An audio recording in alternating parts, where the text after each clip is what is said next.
सुतं देवं कंसचाणूरमर्दनं देवकी परमानन्दं कृष्णं वन्दे जगद्गुरुं। गुरुर्ब्रह्मा गुरुर्विष्णु गुरुर्देवो महेश्वर गुरुर्साक्षात् परब्रह्म तस्मै श्रीगुरुवे नमः। नारायणं नमस्कृत्यं नरं चैव नरोत्तमं देवीं सरस्वतीं व्यासं ततो जयमुदीरये ततो जयमुदीरये।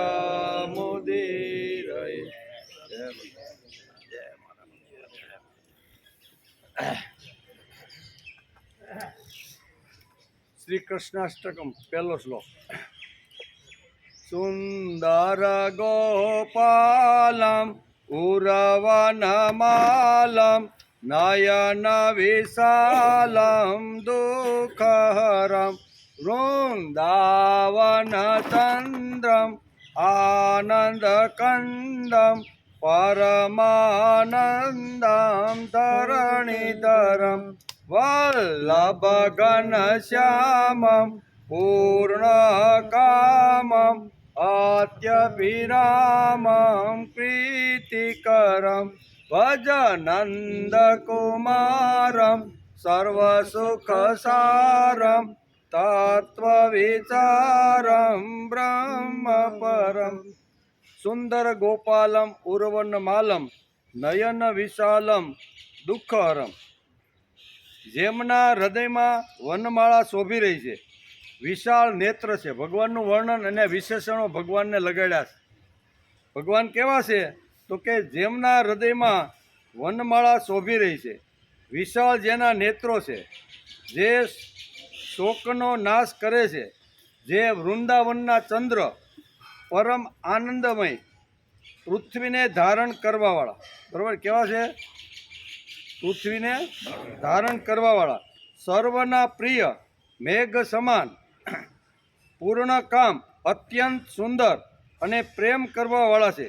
એવા સમસ્ત સુખોના સારભૂત પરબ્રહ્મ સ્વરૂપ નંદના કુમાર સુંદર ગોપાળ શ્રી કૃષ્ણને તત્વ જાણીને ભજો. એમ આ શ્લોકની અંદર વલ્લભાચાર્યે આ વાતો આટલી લખી કે બધા ભગવાન માટેના વિશેષણો બધા લગાડેલા છે. આજે શ્રીમદ ભાગવતની શરૂઆત થઈ એનો 186મો દિવસ. ગઈકાલે આપણે શ્રીમદ ભાગવતના 10મા સ્કંદના 17, 18 અને 19 3 અધ્યાયને આપણે ગઈકાલે નમસ્કાર કર્યા હતા. કાલિયના યમુનાના ધરામાં આવવાની કથા આપણે જોઈ હતી. ભગવાનનું વ્રજવાસીઓને દાવા નળથી બચાવવું યમુનાના કાંઠે. બીજું પ્રલંબાસુરનો ઉદ્ધાર. ત્યારબાદ ગાયો અને ગોવાળોને દાવા નળથી બચાવવા. બરાબર, 2 વખત ભગવાને દાવા નળમાંથી ગાયો અને ગોપાળોને બચાવ્યા. ભગવાન શ્રી કૃષ્ણે બીજી વાર પોતાના મુખમાં અગ્નિ લઈ શાંત કર્યો. પહેલી વાર યમુનાના કિનારે અને બીજી વખત અહીંયા વનની અંદર. પહેલી વાર બધાની સામે અને બીજી વાર બધાની આંખો બંધ કરાવીને શ્રી કૃષ્ણે અગ્નિપાન કર્યું. એટલે પરોક્ષ અને અપરોક્ષ અનુભૂતિ આ શ્લોકની અંદર વેદવ્યાસે લખી છે, એ સમજાવવાનો પ્રયત્ન કર્યો. એનો અભિપ્રાય એ છે કે ભગવાન પરોક્ષ અને અપરોક્ષ બંને પ્રકારે ભક્તજનોનું હિત કરતા હતા. તેથી બીજી 19મા અધ્યાયમાં આંખ બંધ કરી અને ભગવાનના સમસ્ત રૂપનું એણે દર્શન કરાવ્યું. આપણે ગઈકાલે જોતા હતા કે ભગવાનની આજ્ઞા સાંભળીને તે ગોવાળોએ કહ્યું કે બહુ સારું, તમે કહેશો તે પ્રમાણે અમે અમારી આંખ બંધ કરી દેશું. યમુનાના કિનારે ખુલ્લી આંખે ભગવાન અગ્નિનો ગ્રહણ કરી ગયા, એ દર્શન કરાવ્યું. અત્યારે આંખ બંધ કરી અને અહીંયા અગ્નિને પોતાના મોઢામાં સમાવી લે છે, એનો પણ ગઈકાલે આપણે વિચાર કર્યો.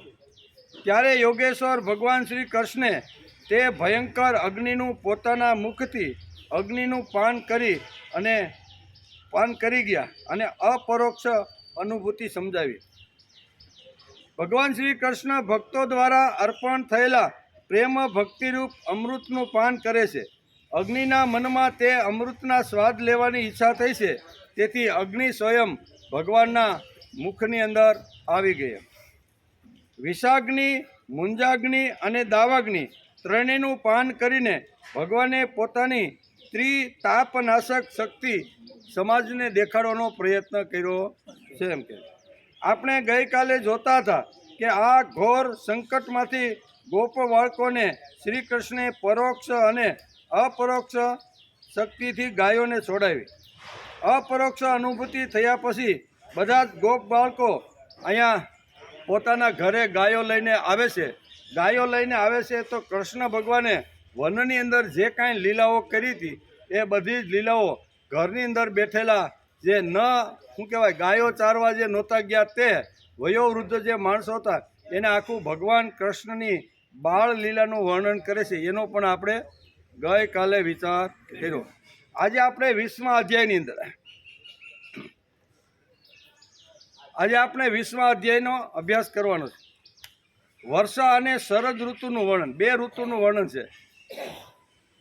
શ્રી શુક ઉવાચ અદ્ભુતમ કર્મ દાવાગ્ને મોક્ષમાત્મન ગોપા સ્ત્રીભ્ય સમાસખ્યો પ્રલંબ વદમેવ ચ ગોપવૃદ્ધ સ ગોપ્યસ્ તદોપાકર્ણ્ય વિસ્મિતા મેનિરે દેવ પ્રવરો કૃષ્ણ રામો વ્રજમ ગતો. શ્રી સુખદેવજી મહારાજ કહે છે કે હે રાજા પરીક્ષિત, ગ્વાલ બાળકોએ ઘરે પહોંચીને પોતાની માતા બહેનો વગેરે સ્ત્રીઓને શ્રી કૃષ્ણ અને બલરામજીએ જે કાંઈ અદ્ભુત કર્મ કર્યા હતા તે બધા ઘરે જઈને બધાને કીધા. એનો પણ આપણે આગલા અધ્યાયમાં વિચાર કર્યો હતો. દાવાનળમાંથી તેમને બચાવવા, પ્રલંબસુરનો વધ કરવો વગેરે બધી હકીકત કહી સંભળાવી. મોટા મોટા વૃદ્ધ ગોવાળો અને ગોવાલણો પણ રામ અને શ્યામની અલૌકિક લીલાઓ સાંભળીને આશ્ચર્યમાં પડી જતા હતા. તે બધા એવું માનતા હતા કે શ્રી કૃષ્ણ અને બલરામના વેશમાં કોઈ મોટો મહાન દેવ વ્રજમાં આપણી સાથે રહેતા હોય એવું બધા બાલ ગોપાલોને અનુભૂતિ થઈ. એમ કે ત્યાર પછી વર્ષા ઋતુનું શુભ આગમન થયું. આ ઋતુમાં બધા પ્રકારના જીવજંતુઓ વૃદ્ધિ થઈ જાય છે. આ વર્ષા ઋતુના દિવસોમાં સૂર્ય ચંદ્રની આસપાસ ગોળ પ્રકાશમય વર્તુળો દેખાવા લાગ્યા છે અને આકાશ, વાદળો, વાયુ, વીજળીથી શુદ્ધ દેખાવા લાગ્યા. આકાશ નીલા રંગના વાદળોથી છવાઈ ગયું. વીજળીના ચમકારા થવા લાગ્યા. વારંવાર મેઘનો ગડગડાટ સંભળાતો હતો.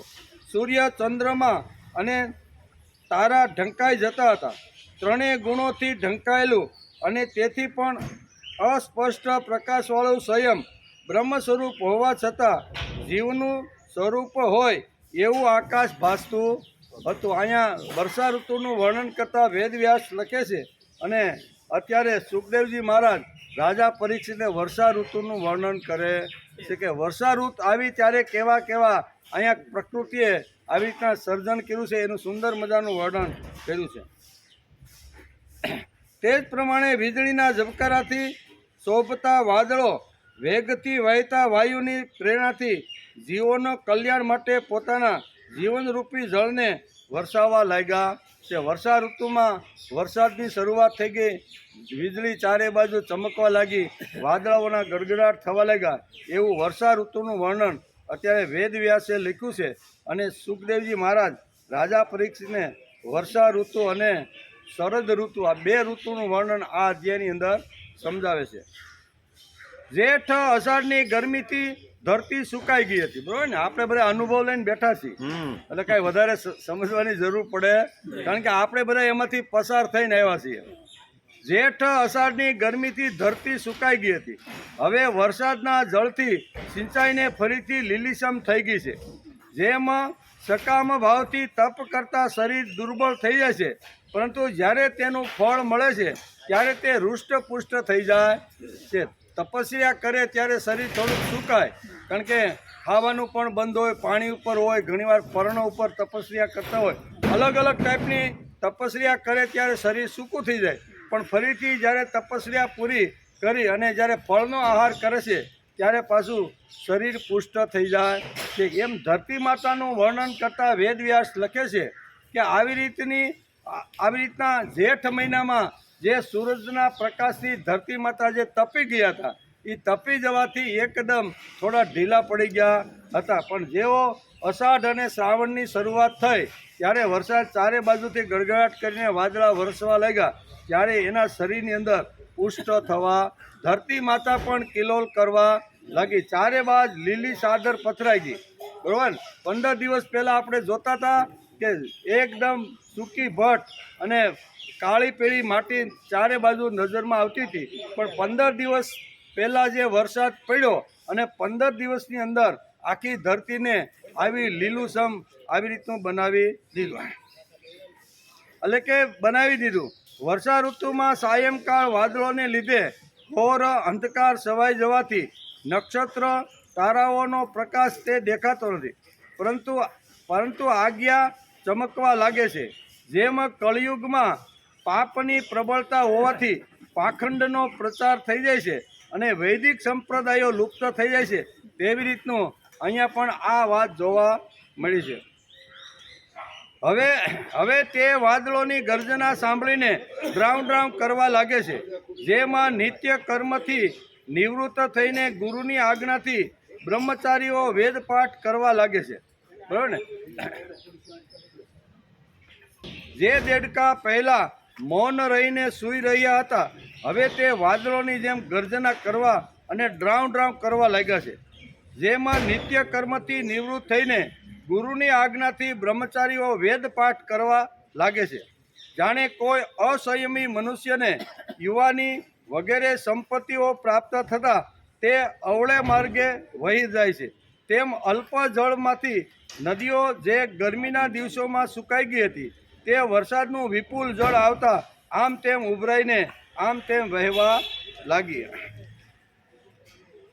જેમ રાજાઓની સૈન્ય સંપત્તિ અનેક પ્રકારના વૈભવ, ધજા, છત્ર વગેરેથી યુક્ત હોય છે, તેમ પૃથ્વી વર્ષાકાળ આવતા લીલું લીલું ઘાસ અને ખેતરોમાં ઉભેલા ધાન્યથી લીલી, ઇન્દ્રગોપ લાલ જંતુઓનાથી લાલ, તેમજ જ્યાં ત્યાં ઉગેલી બિલાડીઓના છત્રાકાર ટોપ છત્રીઓથી શોભાયમાન થઈ રહ્યા છે. બધા ખેતરો ધાન્યથી લહેરાઈ રહ્યા છે. તે જોઈને ખેડૂતોનો આનંદ સમાતો નથી, પરંતુ બધું જ પ્રારબ્ધને આધીન છે. આ વાતને ન જાણનારા, અનાજનો સંગ્રહ કરનારા ધનવાનોના હૃદયમાં ભારે સંતાપ થવા લાગ્યો, કારણ કે હવે અમે આ લોકોને પોતાના પંજામાં કઈ રીતે રાખી શકશું, બરાબર ને. આવું ઘણું બને છે. એટલે તો ઘણીવાર એમ થાય છે કે આપણે પકાવેલું અનાજ, આપણે પકાવેલો ફળ ફૂલ જે કાંઈ હોય, જે વખતે આપણે ખેતરમાંથી પાક લઈને જ્યારે ઘરમાં આવી છીએ ત્યારે એના પૂરતા પ્રમાણમાં ભાવ આપણને મળતા નથી. વેપારી વિચાર કરે છે કે અમારી પાસે તો મોટા મોટા કોલ્ડ સ્ટોર છે, કેવા જબરદસ્ત આવી રીતના અદ્યતન આવી રીતના બનાવ્યા છે, સસ્તામાં બધી વસ્તુ ખરીદી લેવાની, અને પછી જ્યારે આવી રીતની અછત ઊભી થાય ત્યારે માર્કેટની અંદર એને મૂકવામાં આવે છે.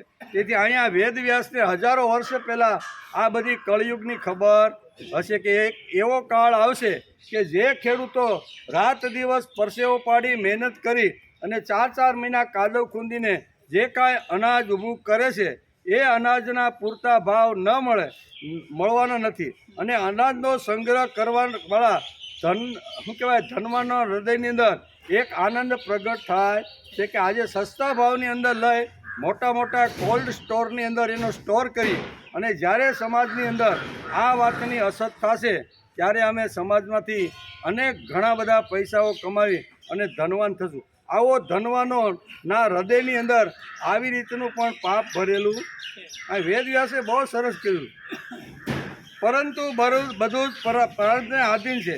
આ વાતને ન જાણનારા, અનાજનો સંગ્રહ કરનારા ધનવાનોના હૃદયમાં ભારે સંતાપ થવા લાગ્યો, કારણ કે હવે અમે આ લોકોને પોતાના પંજામાં કઈ રીતે રાખી એનો વિચાર કરવા લાગ્યા. વરસાદના નવા જળના સેવનથી બધા જ જળચર સ્થળચર પ્રાણીઓથી સુંદરતા વધી ગઈ. જેમ ભગવાનની સેવા કરવાથી બહાર અને અંદર મનુષ્ય સુંદર બની જાય છે. વર્ષા ઋતુમાં પ્રચંડ હવાના વેગથી સમુદ્ર ઉત્તંગ મોજા ઉછળતો હતો. તેમાં હવે તો ઉછળતો જ હતો, પણ ચોમાસામાં વરસાદથી નદીઓ બધી ઉભરાય અને સમુદ્રમાં જ્યારે પાણી ઠાલવે છે ત્યારે એ આવી રીતનો ઉછળતો રહેલો છે. જેમ વાસનાયુક્ત યોગીનું ચિત્ત વિષયોનો સંપર્ક થવાથી કામનાઓના આવેગમાં ભરાઈ જાય છે.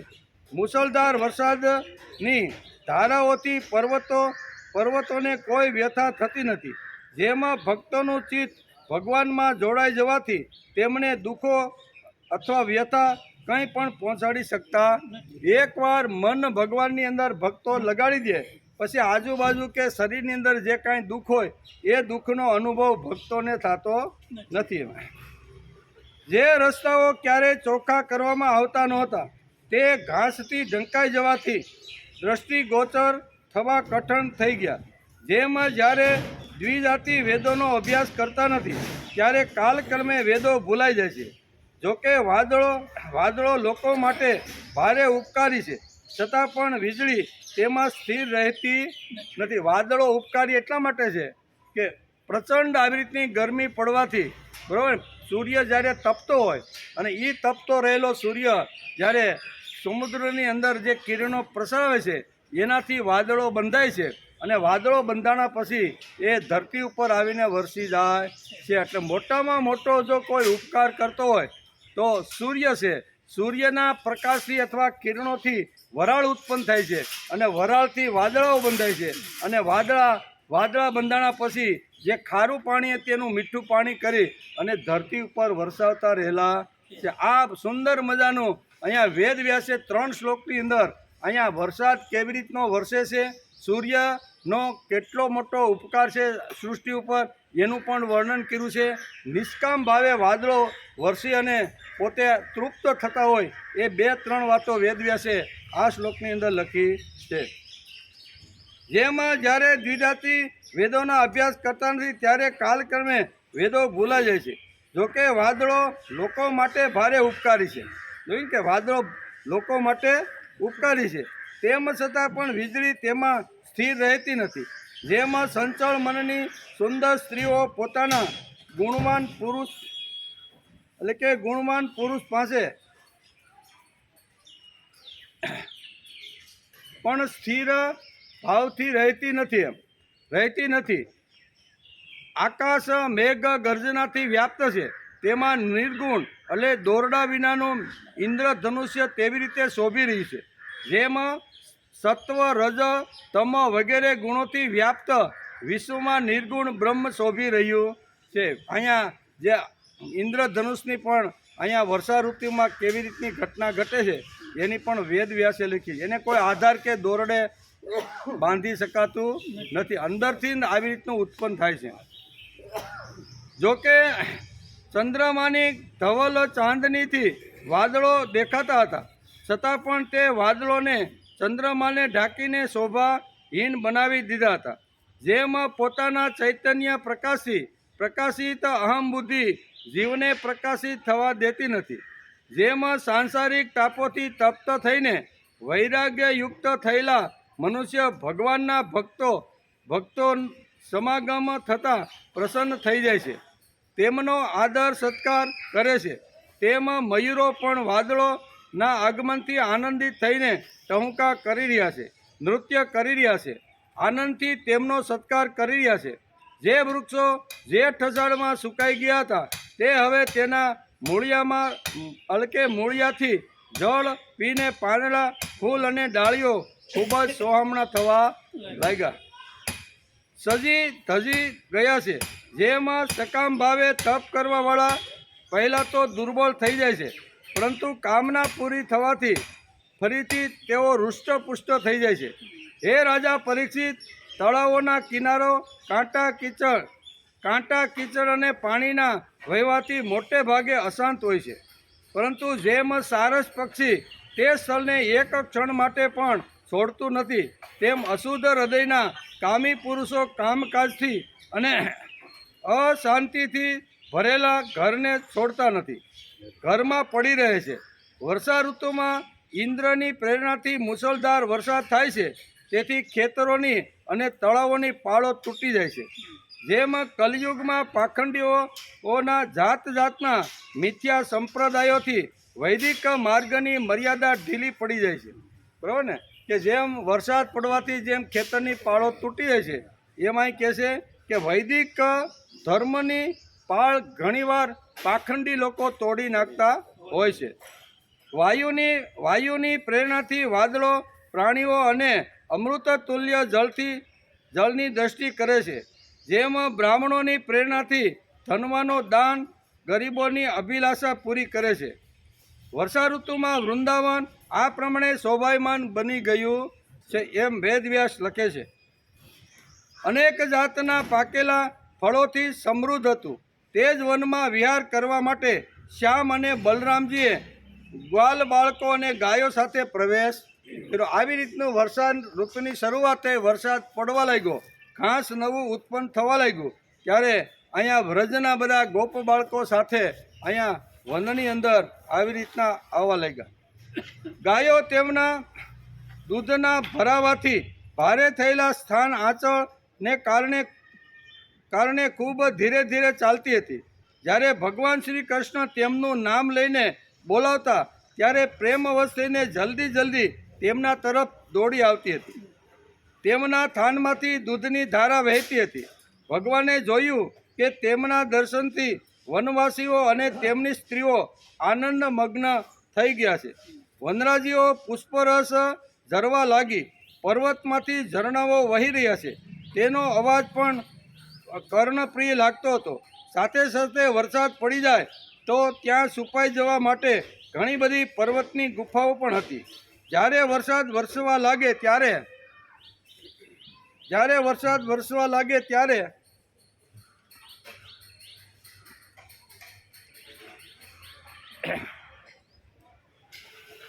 શ્રી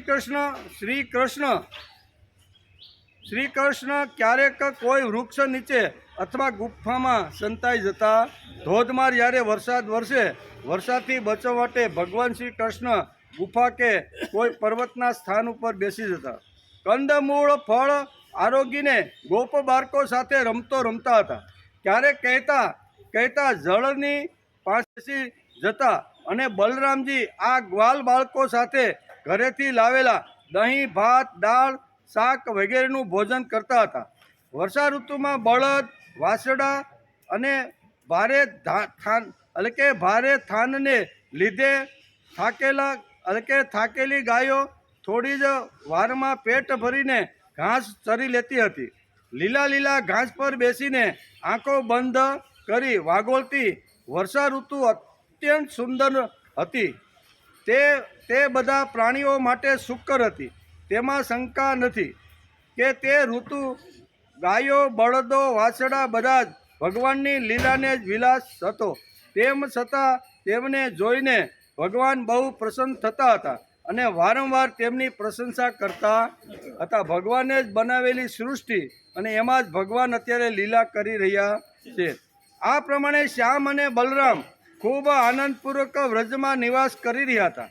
ત્યારે વર્ષા ઋતુ ગઈ અને શરદ ઋતુ આવી. વર્ષા ઋતુનું આટલું સુંદર મજાનું વર્ણન અહીંયા 30-31 શ્લોક સુધી વેદવ્યાસે લખ્યું છે કે વર્ષા ઋતુમાં શું હતું, તો કે વર્ષા ઋતુમાં ધીમે ધીમે અષાઢ ગયો, શ્રાવણ આવ્યો અને શ્રાવણની શરૂઆત થતાં ધીમે ધીમે વાદળીઓ વરસવા લાગી. જે 15-20 દિવસ પહેલાં જે કોરું ભઠ આખી ધરતી હતી એને લીલીછમ 15 દિવસમાં વરસાદ પડવાથી થઈ ગઈ.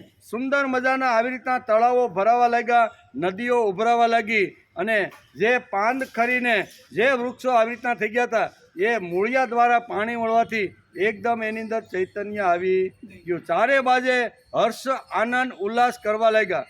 ભગવાન વિચાર કરે છે કે વૃંદાવનની આજુબાજુની અંદર ખૂબ વરસાદ પડે છે. ગોપ બાળકોની સાથે એ વૃંદાવનના અલગ અલગ વનની અંદર જાય છે, ગાયો ચરાવે છે.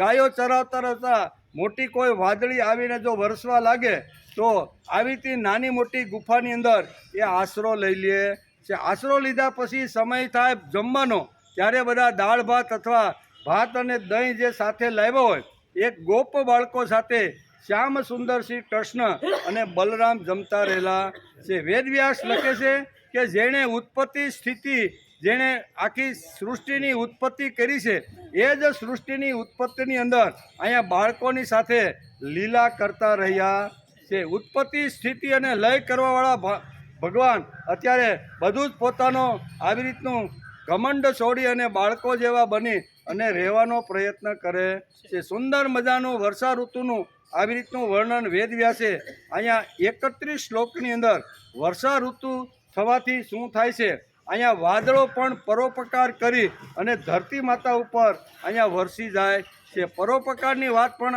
આ અધ્યાયની અંદર આ 20મા અધ્યાયમાં વેદવ્યાસે લખી છે. અહીંયા સૂર્ય તપે છે, તપ્યા પછી સમુદ્રમાં જે વરાળ થાય છે એ વરાળના મીઠા વાદળો બંધાય છે અને વાદળો બંધાણા પછી એ ધરતી ઉપર વરસી જાય છે. ભગવાનને પણ આવી રીતની લીલા કરવાનું મન થયું છે, તેથી ભગવાન પણ આ લીલાની અંદર મસ્ત થઈ ગયા છે. એમાં 31 શ્લોકમાં કીધું. આ પ્રમાણે શ્યામ અને બલરામ ખૂબ આનંદપૂર્વક વ્રજમાં નિવાસ કરી રહ્યા હતા. ત્યારે વર્ષા ઋતુ ગઈ અને શરદ ઋતુ આવી.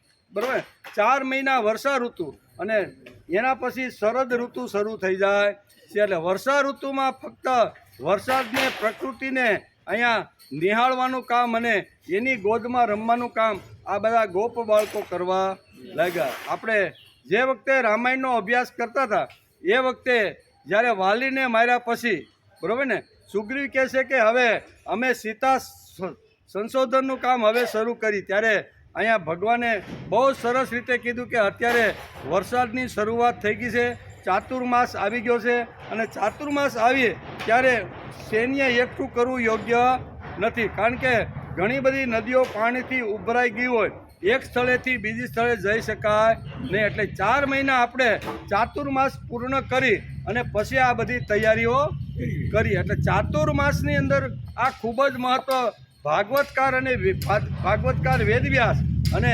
રામાયણમાં વાલ્મીકે બહુ સરસ રીતે આ ચાતુર્માસનું વર્ણન કરેલું છે. ચાતુર્માસની અંદર વધારેમાં વધારે ભક્તિ શા માટે થાય તો કે લગભગ મોટા ભાગે 4 મહિના ધીમો ઓછા વધતા પ્રમાણમાં વરસાદ વરસતો હોય છે અને વરસાદ વરસતો હોય ત્યારે બહાર નીકળવું ઘણીવાર અગવડ ભર્યું હોય છે. તેથી ભક્તિનું મહત્ત્વ ચાતુર્માસમાં સમજાયું છે. ભાઈ, ઘરે બેસો, ભગવાનની ભક્તિ કરો, સારા જે વાંગમય હોય એનો અભ્યાસ કરો અને આવી રીતના 4 મહિના ગુજારવાનો પ્રયત્ન કરવો જોઈએ. તેથી ઘણા સંપ્રદાયની અંદર ઘણા લોકો ચાતુર્માસ થાય ને એટલે જ્યાં સ્થિર થઈ ગયા હોય ત્યાંથી આગળ પછી જતા નહીં. 4 માસ પૂરા થાય પછી ત્યાંથી એ શહેર હોય કે ગામડું હોય ત્યાંથી વિદાય થાય છે. એટલે ચાતુર્માસની અંદર ભગવાન અહીંયા વેદવ્યાસે બહુ સુંદર મજાનું અહીંયા વર્ષા ઋતુનું આટલું સુંદર વર્ણન કર્યું છે. વરસાદથી ગભરાવાની જરૂર નથી કે ક્યાં મારો રોયો આવ્યો, મારે થોડુંક આટલું કામ હતું ને. ઘણીવાર આપણે પણ આવી રીતની ગાળો આપતા હોઈએ છીએ, બરાબર. વરસાદનું કામ કરે છે. આપણે જો એમાંથી બચવાનું હોય તો આપણે રેનકોટ અથવા છત્રી આપણે રાખવી જોઈએ, પણ એમ ન કહેવાનું કે આ મારું કામ અથવા મારે એક જગ્યાએથી બીજી જગ્યાએ જવું હતું, આટલા સરસ કપડાં પહેર્યા હતા અને મારા કપડાં બધા એને ભીંજવી નાખ્યા. ભીંજવતા કપડાં હોય ભાઈ તો તને ભગવાને બુદ્ધિ અને અક્કલ આપી છે, એક છત્રી બનાવી લે, રેનકોટ પહેરી લે, પણ ભગવાન જે વરસે છે એને મન મૂકીને ભાઈ તું વરસવા દે. આપણે કહીએ અમારી ઘણા તો શહેરવાળા શું કે ભાઈ અમારી ક્રિકેટની મેચ ગોઠવી હતી ને અને એમાં આ આવ્યો ને, આ મારા રોએ અમારી ક્રિકેટની મેચ બગાડી. અરે ક્રિકેટની મેચ કરતાં વરસાદનું વધારે મહત્ત્વ અહીંયા ખેડૂતો માટે છે.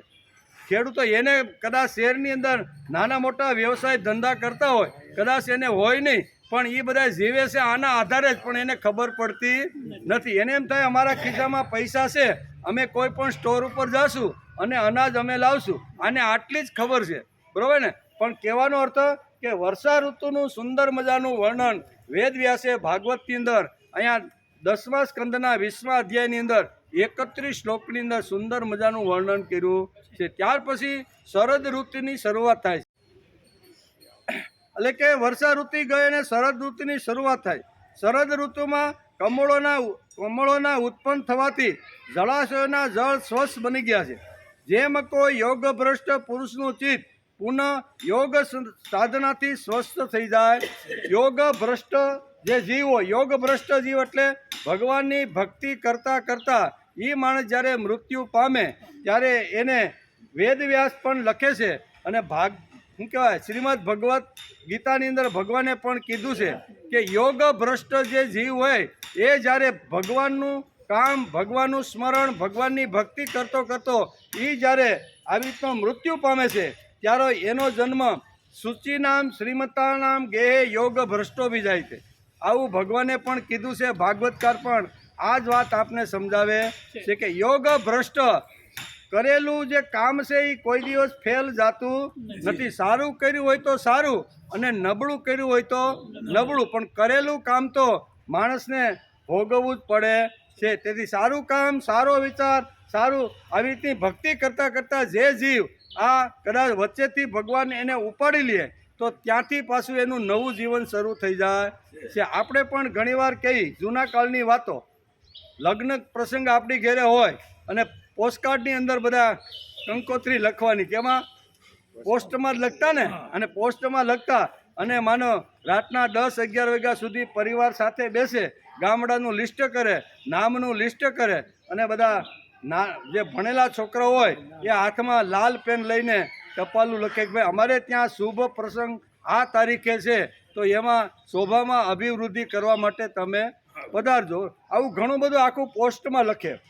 લખતા માનો કે 11 થઈ ગયા, બધાને ઊંઘ આવવા માંડી અને ઊંઘ આવતા આવતા ઘણા બધા પોસ્ટ અધૂરા રહી ગયા. અડધે પલે પહોંચ્યા અને પછી બહુ જ ઊંઘ આવવા લાગી એટલે બાપા પછી કે ભાઈ હુઈ જાઓ, સવારે ઉઠીને અથવા કાલ સાંજે પાછા 8 વાગે શરૂ કરો ને, ત્યારથી આ શરૂ કરજો. હવે બીજે દિવસે પાછી રાતના 8 વાગે જ્યારે બધા ભેગા થાય અને આગલા દિવસનું અધૂરું કામ જે હોય એ ત્યાંથી શરૂ કરે કે નવું કરે? જ્યાંથી અધૂરું હોય ત્યાંથી જ કરે ને.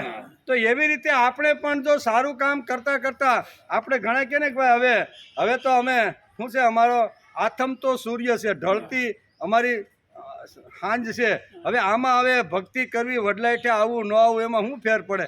અટાણ સુધી કાંઈ કર્યું નથી અને હવે કરી તો શું ફાયદો? શાસ્ત્ર એને આ જવાબ આપે છે. ભલે જ્યારથી જાગ્યા ત્યારથી સવાર સમજી અને જો કાર્યની શરૂઆત કરીએ તો જે કાંઈ થોડું ઘણું બચ્યું હોય છે ને કર્યું છે ને એ આપણી જોડે આવશે અને પુનર્જન્મ જે થશે ને ત્યાં આપણું સત્કર્મ આપણી જોડે આવવાનું છે. તેથી વેદ વ્યાસ અહીં લખે છે કે આવી રીતના વધારાના એટલે કે આવી રીતના યોગ ભ્રષ્ટ જીવ જ્યારે આવી રીતનો જ્યારે આવે છે ત્યારે પાછો સ્વસ્થ, તંદુરસ્ત અને એકદમ જ્ઞાની થઈને ભગવાન એને જન્મ આપે છે. તેથી આ ઢળતી સાંજે હવે મારે કાંઈ કરવાની જરૂર નથી, આવું બોલવાનું નહીં, જેટલું થાય એટલું કરી લેવાનું, એમ આપણે વેદ વ્યાસ સમજાવે છે. ઋતુએ આકાશના વાદળો, વર્ષા ઋતુમાં પેદા થયેલા વધારાના જંતુઓને, પૃથ્વી પર કાદવને અને જળને, મેલને નષ્ટ કરી દીધો. જેમાં ભગવાનની ભક્તિ બ્રહ્મચારી, ગૃહસ્થ, વાનપ્રસ્થ અને સંન્યાસીઓના બધા જ પ્રકારના દુઃખો અને અનિષ્ટો તુરંત નાશ કરી નાખે છે. એવી રીતે શરદ ઋતુ આવતા જીવજંતુ બધા નષ્ટ થઈ ગયા છે. એમ કહે છે, આ કહે છે ને કે ગૃહસ્થ હોય, બ્રહ્મચારી હોય, વાનપ્રસ્થી હોય કે સંન્યાસી હોય, બધા પ્રકારના દુઃખો ભક્તિથી નષ્ટ થઈ જાય છે. ચારે ચાર આશ્રમની અંદર કોઈ પણ માણસ ગમે ત્યારે ગમે તે ટાઈપની ભક્તિ કરે તો એના બધા અનિષ્ટો દૂર થઈ જાય છે. તેથી આ 4 વર્ણનું પણ અહીં વર્ણન કરવામાં આવ્યું છે. બ્રહ્મચારી એટલે 1 થી 25 વર્ષનો જે આપણો કાળ છે ને, ભગવાને આપણી આયુષ્ય કળયુગની અંદર 100 વર્ષ નક્કી કરી. કેટલી? જૂના કાળમાં તો બધી ઘણી બધી હતી. ધીમે ધીમે દ્વાપર અને ત્રેતા યુગ અને કળયુગમાં આવતા આવતા આયુષ્ય ધીમે ધીમે ઘસાઈ ગઈ. 100 વર્ષની આયુષ્ય કળયુગની અંદર માનવની નક્કી કરવામાં આવી અને એ 100 વર્ષની જે આયુષ્ય છે એને 4 ભાગમાં વહેંચી દેવામાં આવી. પહેલો ભાગ છે 1 થી 25 વર્ષનો, જેને આપણે બ્રહ્મચારી કહી છે, બ્રહ્મચર્ય આશ્રમ, બરોબર ને? 4 આશ્રમની અંદર પ્રથમ જે આશ્રમ છે આપણો એ બ્રહ્મચર્ય આશ્રમ છે. તો બ્રહ્મચર્ય આશ્રમમાં કરેલું જે કર્મ છે એ જ કર્મ એની જોડે આવવાનું છે. એટલે બ્રહ્મચર્યમાં શું કરવાનું? તો કે વિદ્યા મેળવવાની, જ્ઞાન પ્રાપ્ત કરવાનું. 25 વર્ષ સુધી કોઈ પ્રકારનો ધંધો કરવાનો નહીં. મારે જે ફેકલ્ટીમાં જવું છે, જે ક્ષેત્રમાં જવું છે એનું ઊંડાણ મારે 25 વર્ષ સુધીની અંદર જાણી લેવું. આ જ્ઞાન માણસની બુદ્ધિમાં, મનમાં સ્થિર થાય અને પછી 26મા વર્ષે એ જ્ઞાનનો ઉપયોગ ગૃહસ્થાશ્રમનો સ્વીકાર કરી અને એમાં એ કમાવાનો, નોકરીએ જવાનો, ધંધો કરવાનો, જે જ્ઞાન મેં પ્રાપ્ત કર્યું છે એના દ્વારા મારી 2 પ્રકારની વાતો. એક તો મારે જ્યાં જવાનું છે એની તૈયારી કરવાની છે અને સાથે સાથે પરિવાર સાથે સંબંધ બાંધી નાના બાળકો અથવા બા બાપુજી જે કંઈ હોય એને સંભાળવાની જવાબદારી ગૃહસ્થાશ્રમમાં આવે. આ પણ એક વસ્તુ. પછી 2 આશ્રમ પૂરા થાય એટલે ત્રીજો આશ્રમ આવે છે વાનપ્રસ્થાશ્રમ.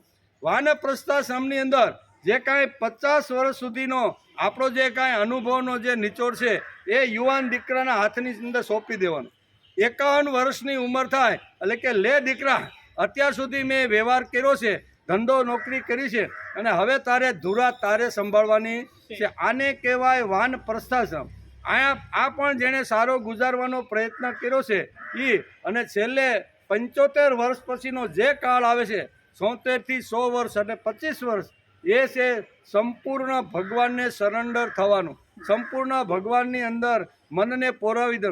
કોઈ પણ પ્રકારની આસક્તિ રાખવાની નહીં. વ્યવહાર હોય, ધંધો હોય, નોકરી હોય, કોઈ ટાઈપની આસક્તિ રાખ્યા વગર ફક્ત ભગવાન પ્રત્યેની આસક્તિ રાખી અને 76 થી 100 વર્ષ સુધી જીવવાનો જે પ્રયત્ન કરે એને કહેવાય છે સંન્યાસાશ્રમ. તેથી વેદવ્યાસ લખે છે કે અહીંયા પણ કરતા નાના નાના ખાડાઓમાં ભરેલા જળચરો એ નથી જાણતા કે આ ખાડાનું જળ દિવસે દિવસે સુકાઈ જવાનું.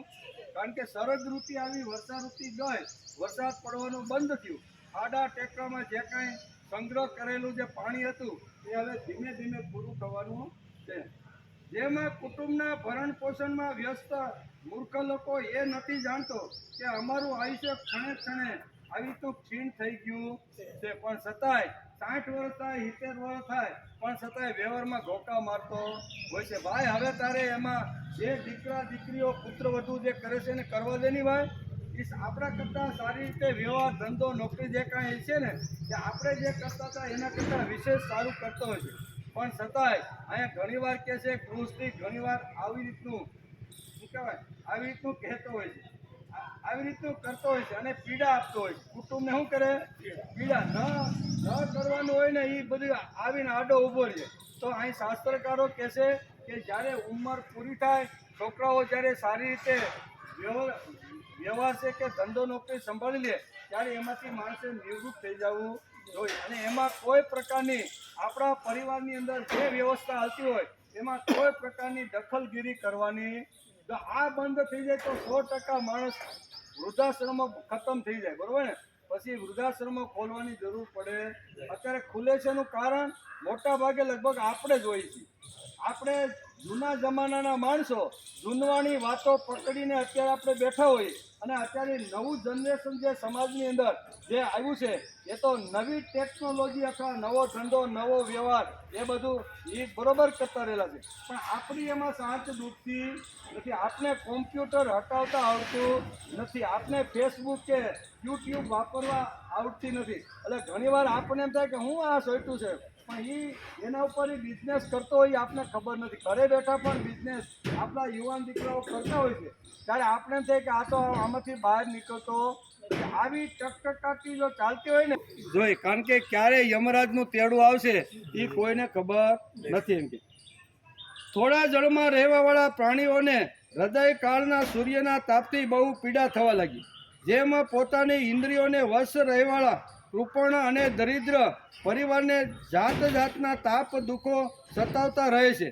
ધરતી પરનો કીચડ ધીરે ધીરે સુકાવા લાગ્યો અને નાના છોડવા અને વેલા ધીરે ધીરે કચ્ચા છોડવા લાગ્યા. નાના નાના છોડવા હતા ને એ ધીમે ધીમે હવે સુકાવા લાગ્યા. શરદ ઋતુની શરૂઆત થઈ છે.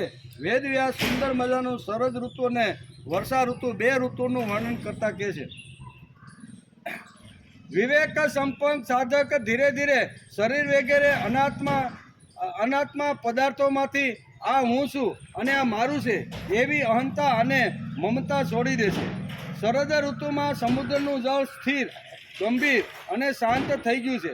જેમાં મન નિસંકલ્પ થઈ જવાથી આત્મારામ પુરુષ કર્મકાંડનો એટલે કે જમેલો ત્યજીને શાંત થઈ જાય છે. ખેડૂતો ખેતરની પાળો મજબૂત કરીને વહી જતા પાણીને રોકવા લાગ્યા. બહુ સરસ વેદવ્યાસે અહીંયા શરદ અને વર્ષા ઋતુનું વર્ણન કરતા કહે છે ખેડૂતો શું કરતા, હજારો વર્ષ પહેલાં લખાયેલો આ ગ્રંથ છે, આજે લખાણો નથી. હજારો વર્ષ પહેલાં વેદવ્યાસ લખે છે કે આવી રીતની શરદ ઋતુ આવી, વર્ષા ઋતુ ધીમે ધીમે વિદાય લે છે. એવા સમયે નાના મોટા જળાશયો ધીમે ધીમે જ્યારે ઓછા થતા જાય અથવા સુકાવા લાગે છે ત્યારે ખેડૂતે કાળજી કરી અને વહેતું જે પાણી છે એને રોકવાનો પ્રયત્ન કરવો જોઈએ. હજારો વર્ષ પહેલાં લખેલી આ વાત છે પણ આપણે ભૂલી ગયા હતા. વેદવ્યાસે બહુ સરસ લખ્યું છે. શું લખ્યું છે? કેદારેભ્યા વ્યપોગૃહ્યન કર્ષકા દઢ સેતુભી યથા પ્રાણે સ્રજાજ્ઞાનમ તાનિધેના યોગિન શરદ કાર્ષજુતાસ્માન ભૂતાના મુંડપોહત દેહાભિમાન જંબોદો મુકુંદો વ્રજયોષિતમ. હજારો વર્ષ પહેલાં લખાયેલા આ શ્લોકો છે. વેદવ્યાસ કહે છે કે ખેડૂતો ખેતરોની પાળ મજબૂત કરીને વહી જતા પાણીને રોકવા લાગ્યા. જેમ યોગીઓ પોતાની ઇન્દ્રિયોને વિષયોમાંથી રોકીને પ્રત્યાહાર કરીને તેના દ્વારા ક્ષીણ થતા જ્ઞાનની રક્ષા કરે છે, તેવી જ રીતે ખેડૂતો પણ વહી જતું રહેલું પાણી જે છે, સમુદ્રમાં જતું રહેલું જે પાણી છે એને ખેડૂતો રોકવા લાગ્યા. એમ વેદવ્યાસ કહે છે. ખેડૂતો ખેતરની પાળો મજબૂત બાંધીને આ રોકવા લાગ્યા. હજારો વર્ષ પહેલાં લખાયેલું આ ઘટનાઓ છે. વેદવ્યાસ લખે છે કે ખેડૂત મજબૂત પાળો બનાવી પાણીનો સંગ્રહ કરવા લાગ્યા છે.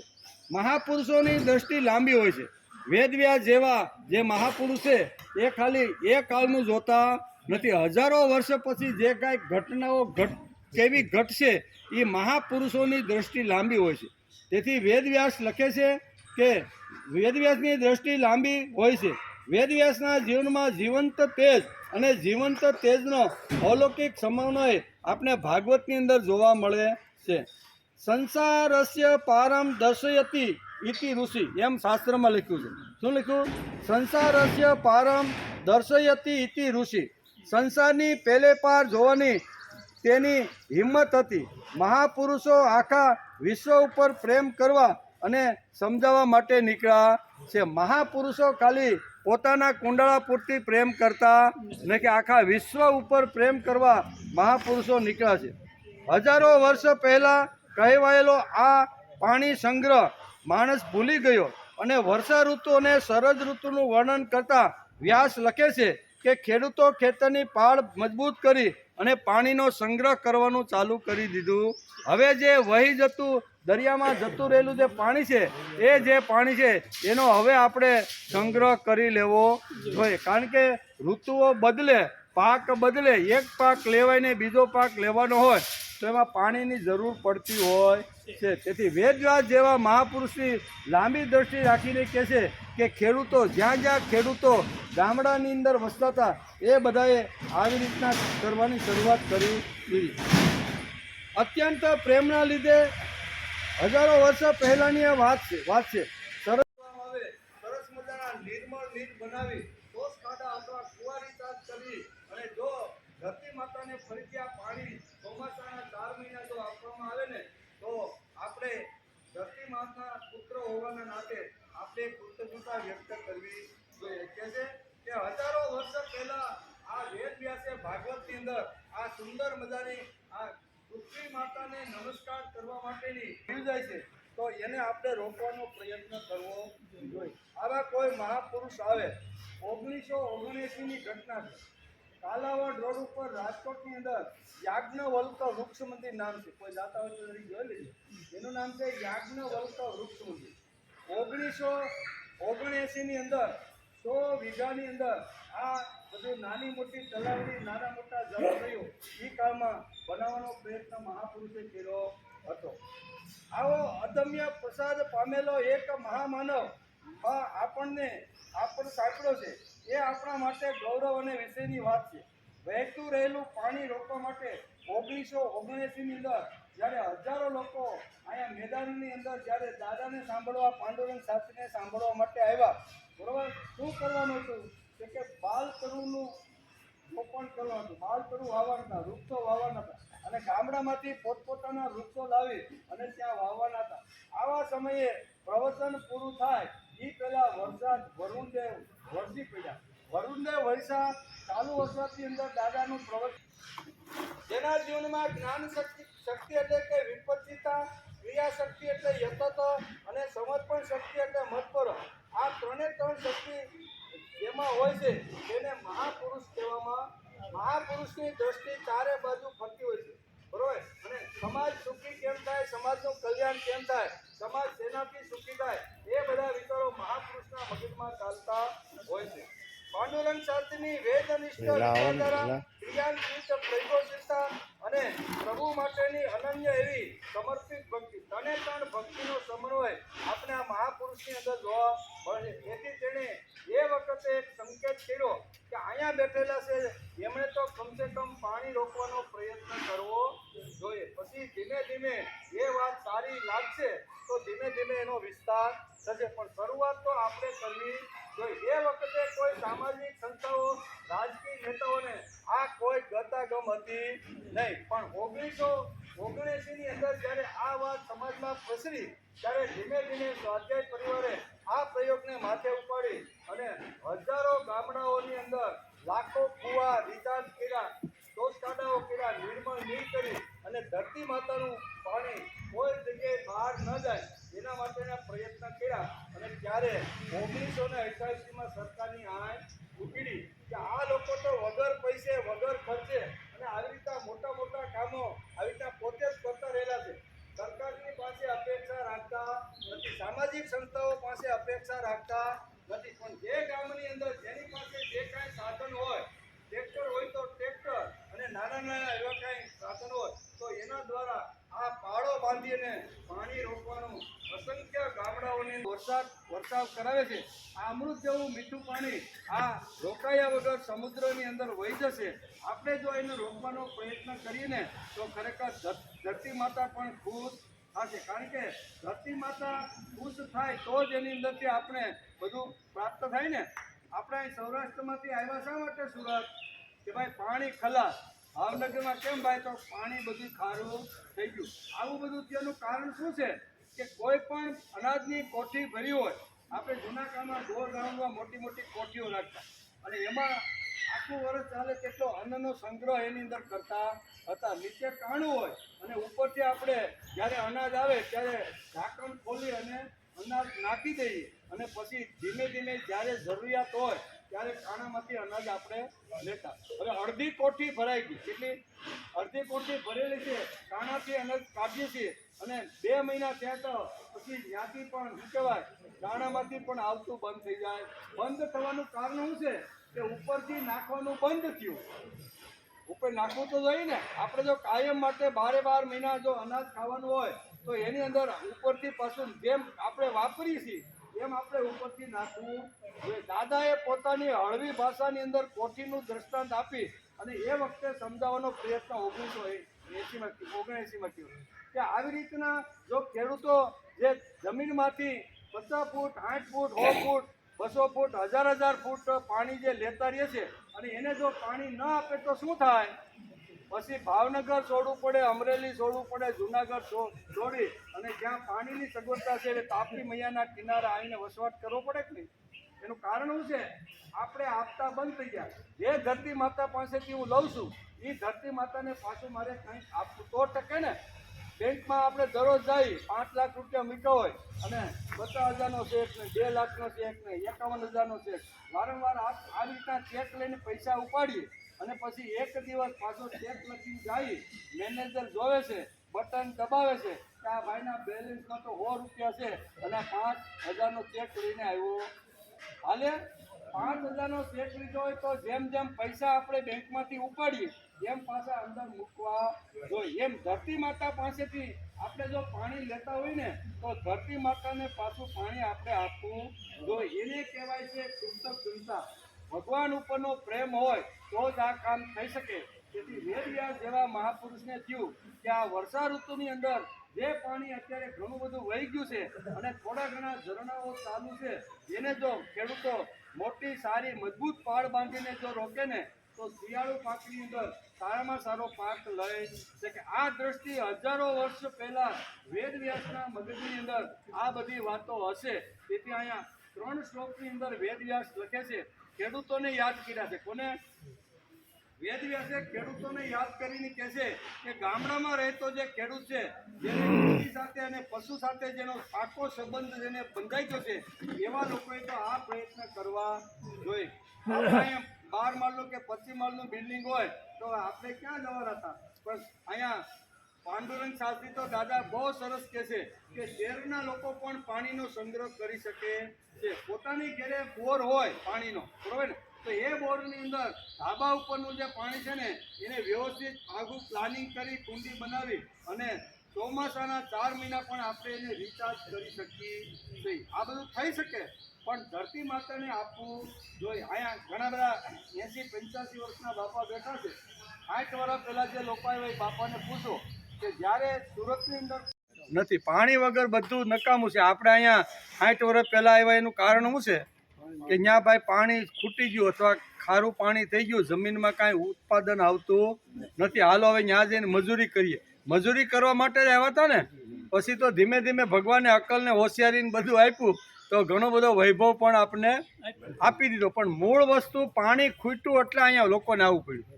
આપણી પાસે જમીનો પણ સારી હતી, બધી ઉત્પાદન પણ સારું હતું, પણ આવી રીતનું થાય. તેથી વેદવ્યાસ જેવા મહાપુરુષે હજારો વર્ષ પહેલાં એને લાગ્યું કે જો પાણીનો સંગ્રહ જો માણસ કરશે, પાળ મજબૂત પાળ બાંધી અને પાણી જો સંગ્રહશે ને તો એનો રવિ પાક જે છે ને એ સારામાં સારો એનો પાક આવશે. આપણી ચિંતા મહાપુરુષો કરતા રહેલા છે. આપણી ચિંતા જ કરી ને. આપણે તો ગમે ત્યાં ગમે રીતનું ગમે તેટલો પાણીનો બગાડ કરી ખોટું આવી રીતનું વહી જતું હોય તો રોકી નહીં. પણ આ મહાપુરુષની દ્રષ્ટિ આમાં સામાન્ય માણસને પણ આવી રીતનું માર્ગદર્શન મળે એવું ભાગવતની અંદર લખ્યું છે.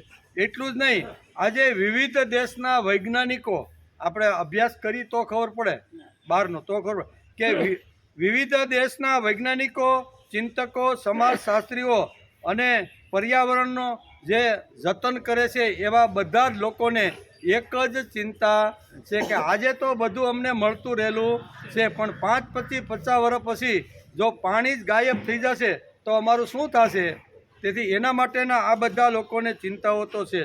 આજે વિવિધ દેશના વૈજ્ઞાનિકો, ચિંતકો, સમાજશાસ્ત્રીઓ, પર્યાવરણવાદીઓ આમાં પ્રશ્ન એટલે કે આ પ્રશ્નથી બહુ ગંભીર થયા છે.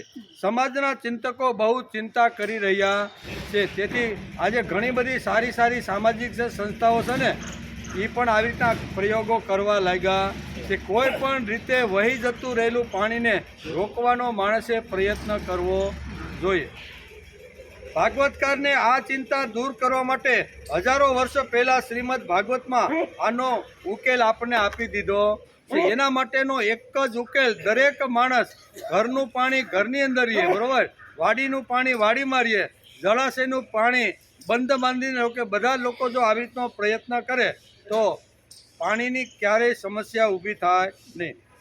ભૂલાયેલી વાત ફરીથી યાદ કરવા માટે આ ધરતી ઉપર કોઈ મહાપુરુષ આવે છે અને આજથી 44 વર્ષ પહેલાં આ બધી વાતો સહજ રીતે સમજાવે છે કે એક કાળ એવો આવશે કે પાણી વગર માણસ તડફડીને મૃત્યુ પામશે, બરાબર ને. તો એવી સ્થિતિ આપણી નથી, પણ ઘણા દેશોની સ્થિતિ એવી છે. કાલે હું પેપર વાંચતો હતો એક દેશની સ્થિતિ આખા દેશે સ્થળાંતર કરી નાખ્યું, આખા દેશે. કેમ?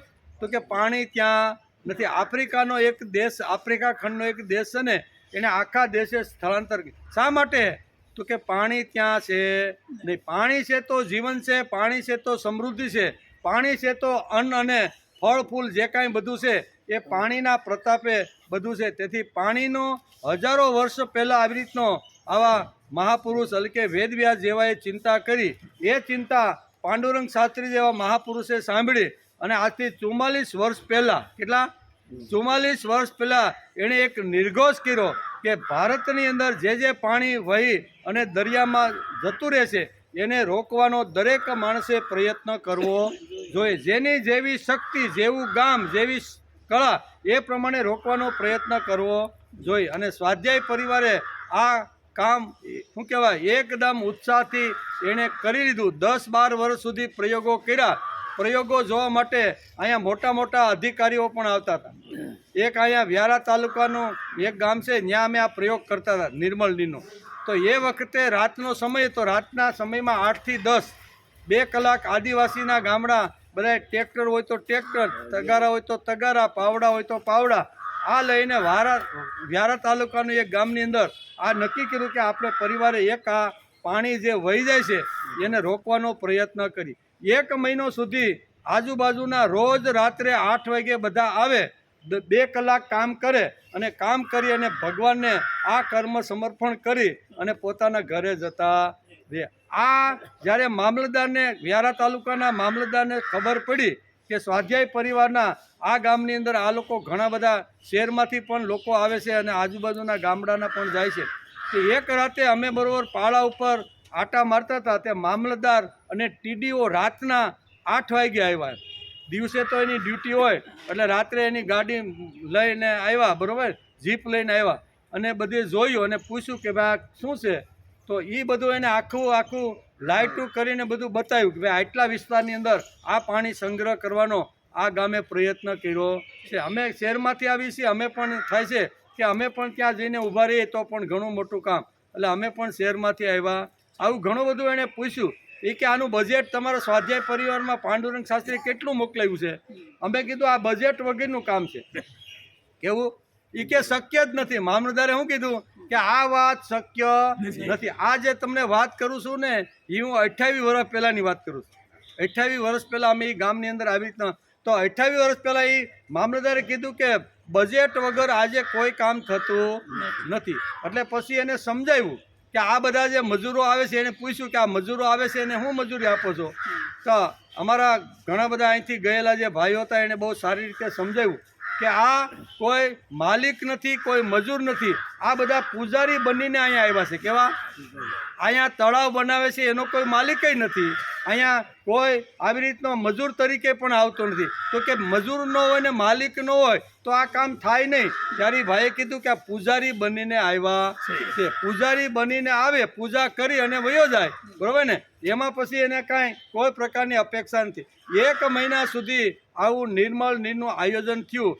એણે એમ કીધું એ વખતે 28 વર્ષ પહેલાં અમારે જો તાલુકામાંથી મામલતદારને અમારી હેસિયતથી જો આ મંજૂર કરાવવાનું હોય ને તો એ વખતે 11 લાખ રૂપિયા એ વખતના, એ કે 11 લાખ રૂપિયાનો ખર્ચો અમારે થાય, બરાબર? અને એમાં કેટલાયને કોન્ટ્રાક્ટના અલગ અલગ ટાઈપના, કોઈએ શરૂઆત તો કરવી પડે ને. તો શરૂઆત આવા મહાપુરુષ આ જગતની આવે છે અને પ્રયોગશીલતા આપીને કહે છે કે માણસ પ્રયોગશીલ હોવો જોઈએ, માણસને કંઈક ને કંઈક પ્રવૃત્તિ તો આપવી જોઈએ. અને આ નિષ્કામ કર્મયોગની આવી સુંદર મજાની આવી રીતની વાત દાદાએ 1979માં કરી. 1992 સુધી આ બધી પ્રવૃત્તિઓ સ્વાધ્યાય પરિવારમાં નિર્મળનીર છે, સોસખાડા છે, કુંવારી ચાર્જ છે, બરાબર ને? એ બધું કર્યું. એમ પછી સરકારની અને સામાજિક સંસ્થાઓની બધી 1988-89માં એની આંખો ઉઘડી અને એણે પછી શરૂઆત કરી. પછી સ્વાધ્યાય પરિવાર કે અમારું કામ તો ફક્ત સમાજને માર્ગદર્શન આપવાનું છે, આ કામ આ અમારું નથી એમ, પણ તમારી આંખો ઉઘડે ને એટલા માટે અમે આ કર્યું છે. કહેવાનો અર્થ કે આવી રીતના પાણી છે ને એ જીવન છે. પાણી એ તો ભગવાનની ઉપર ઉતરતી રહેલી કૃપા છે, બરાબર ને? તો આ બધી વાતો શાસ્ત્રકારોએ ભાગવતની અંદર સરસ સમજાવવાનો પ્રયત્ન કર્યો છે. પણ આ ભાગવત દાદાએ જ્યારે વાંચ્યું અને ભાગવતના આ સિદ્ધાંતો સમજ્યા ત્યારે દાદાને પણ એમ થયું કે હું પણ આવી રીતની વાતો સમાજમાં વહેતી મૂકું અને કરી, અને એનો પરિણામ પણ ખૂબ સારા આવ્યા છે. એ વખતના જો પેપરો મારી પાસે કટિંગ પડેલા છે, એ વખતના 30, 35, 40 વર્ષ પહેલાંના, તો એની અંદર જે ગામડાના જે રિપોર્ટ આવ્યા છે ને એ બહુ સારા આવ્યા. જે ગામની અંદર આ તળાવ થયો, પાછલા ભાગમાં જે પાણીના જે આવી રીતના સ્તોત્ર વહીને એના કૂવામાં ગયા અને સારી રીતે અનાજ પાક્યું, આ બધી વાતો ઘણી બધી છે. પણ એ તો બધી સાઈડ ઇફેક્ટ છે. મૂળ વસ્તુ ભક્તિ છે. કેવું? કોઈ પણ પ્રકારની અપેક્ષા રાખ્યા વગર નિષ્કામ કર્મયોગ કરવો માણસે જોઈ અને એમાંથી જે ફળ ઉત્પન્ન થાય છે એ ભગવાનના ચરણે ધરી દેવું. આ મોટામાં મોટું જે કામ છે એ મહાપુરુષો આ જગતમાં આવીને કરતા હોય છે. જેની જ્ઞાન શક્તિ જબરદસ્ત છે, બરાબર, એવી ને ભક્તિની પણ શક્તિ છે અને કર્મયોગની પણ એટલી જ મોટી તાકાત.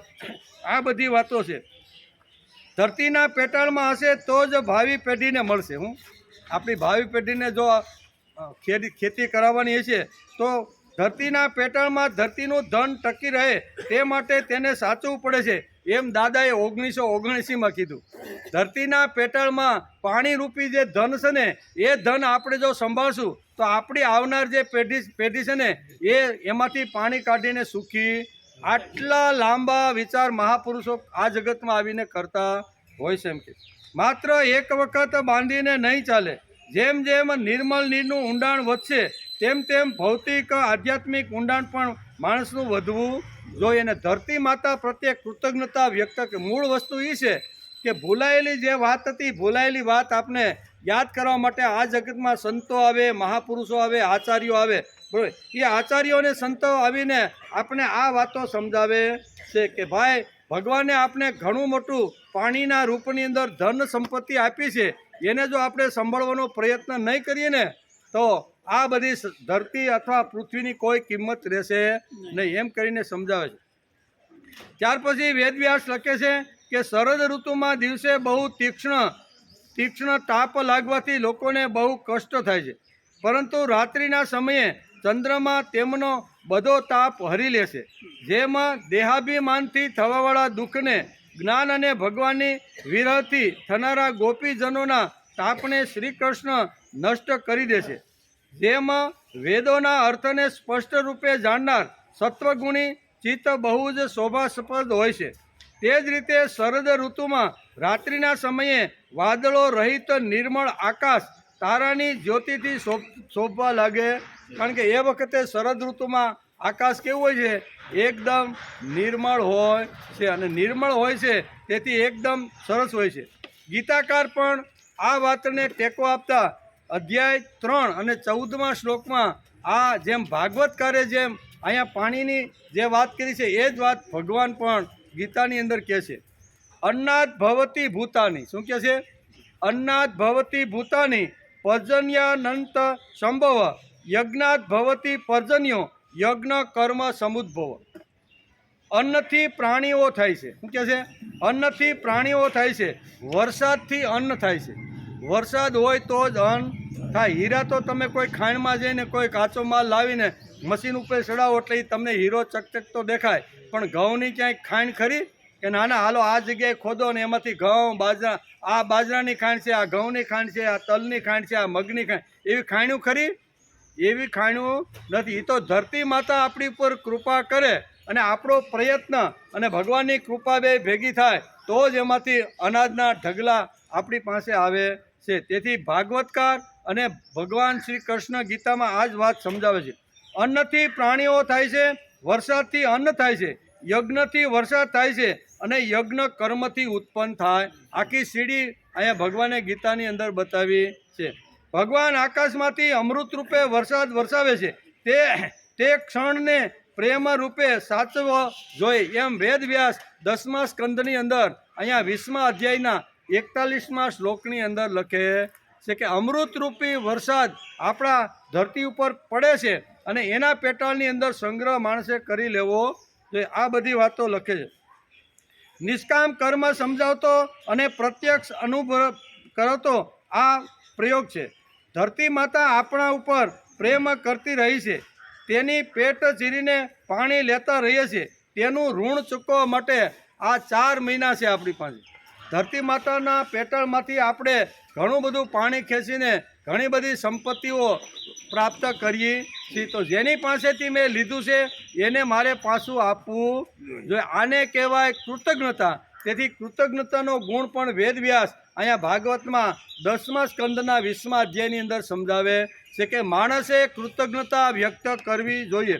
જેણે મારા ઉપર પ્રેમ કર્યો, જેણે મને કોઈ પ્રકારની અપેક્ષા રાખ્યા વગર મારા માટે ઘસાણો, મારા માટે કામ કર્યું છે, તો એના પ્રત્યે માણસે કૃતજ્ઞતા વ્યક્ત કરવી જોઈએ. સામાન્ય રીતે બસની અંદર સીટ મળતી ન હોય, ઊભા આપણે દાંડો પકડીને ઊભા હોય અને સહજ રીતે આપણે ભાવનગરથી સુરત જૂનાગઢમાં આવવાનું હોય, લાંબા સુધી ઊભું રહેવાનું હોય અને કોઈ હળવેકથી એમ કે દાદા તમે મારી સીટ ઉપર બેસી જાઓ, હું તો યુવાન છું, હું ઘણીવાર ઊભો રહી, એમ કરીને જો આપને સીટ આપે અને પછી આપણું સ્ટેશન આવે ને આપણે ઉતરીએ, ત્યારે આપણે યુવાનનો આભાર માનીએ કે નહીં કે ભાઈ તે જો મને સીટ ના આપી તો મારી કમર બહુ દુખતી. તો કોઈ પણ આપણું નાનું મોટું કામ કરે છે ને તો પણ આપણે આભાર વ્યક્ત કર્યા વગર રહેતા નથી. હજી ગાડું લઈને નીકળ્યા ત્યારે દુકાન બંધ હતી, ખેતરે ગયા. હવે એના વગર તો મજા આવે, હાથી હાંકવાની મજા ન આવે. જો એકાદી સેઢા ઉપર બેસીને 1-2 જો ઠપકારી લઈને તો પછી આપણે બધું હુજવા માંડે. આમ કરતાં કરતાં 8 સાડા 8 થાય છે, ક્યાંય ચેન પડતું નથી. વટે માર્ગું નીકળે છે, એને ઊભો રાખે છે કે ભાઈ તારા ખિસ્સામાં બીડી બાકસ છે? તો કે હા બાપા લ્યો એક તમે. એમ કરીને એક બીડી આપે અને આપણે શું કહીએ, બાપા તમારો ખૂબ. એક બીડીનું ઠૂઠિયું 2.5 ઇંચનું જો આપે ને તો પણ આપણે એનો આભાર માનવાનું ચૂકતા નથી. તો જે આટલો મુસળધાર વરુણ આપણા ઉપર, ધરતી ઉપર આવી રીતનો વરસાદ વરસાવી અને આપણા પાકને જે હિલોળા લેવરાવે છે, તો એને આપણે આભાર નહીં માનવાનો? સીટ ઉપર બેસવા માટે કદાચ 2 કલાક કોઈ આપણે જગ્યા આપે તો પણ આભાર માનીએ. કોઈ છોકરો નાનો ટેણિયો કોઈ જગ્યાએ ગયો હોય અને એને કોઈ ચોકલેટ આપે તો એની મમ્મીએ શીખવી રાખ્યું હોય, કોઈ ચોકલેટ આપે ને ત્યારે આપણે બેટાને થેન્ક યુ કહેવાનું.